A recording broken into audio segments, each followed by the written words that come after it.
বিসমিল্লাহির রহমানির রহিম। আলিফ লাম মিম।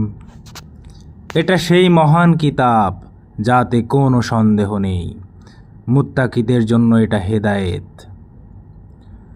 যারা অদৃশ্য বিষয়গুলিতে বিশ্বাস স্থাপন করে এবং যথাযথভাবে আল্লাহর সাথে সংযোগ প্রতিষ্ঠা করে এবং আমি তাদেরকে যে রিজিক দিয়েছি তা থেকে ব্যয় করে। যারা তোমার প্রতি যে কিতাব নাজিল করা হয়েছে এবং তোমার পূর্বে যে সব কিতাব নাজিল করা হয়েছিল তা বিশ্বাস করে, আর আখিরাতের প্রতি ও যারা সুনিশ্চিতভাবে দৃঢ় বিশ্বাসী, তারাই তাদের রবের নির্দেশিত সত্যিকারের হেদায়েতের উপর রয়েছে এবং তারাই সফল কাম। নিশ্চয়ই যারা কুফরি করেছে, তুমি তাদেরকে সতর্ক করো কিংবা না করো, তাদের জন্য একই কথা, তারা বিশ্বাস করবে না।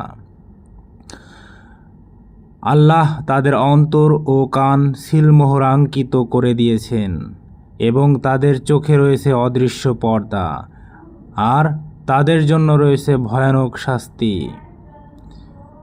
মানুষের মধ্যে এমন কিছু লোক আছে যারা বলে, আমরা ঈমান এনেছি আল্লাহ ও আখিরাতের, অথচ তারা মুমিন নয়।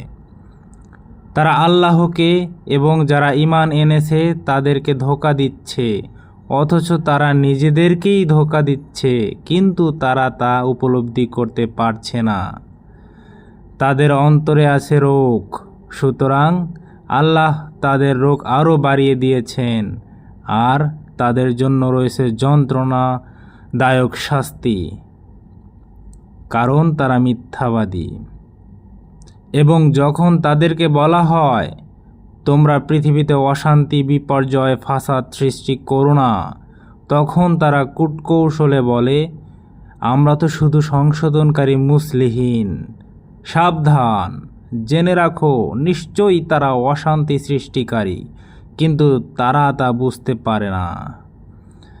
আর যখন তাদেরকে বলা হয়, অন্য লোকেরা যেমন ঈমান এনেছে তোমরাও তেমনি ঈমান আনো, তখন তারা বলে, আমরা কি নির্বোধদের মতো ঈমান আনব?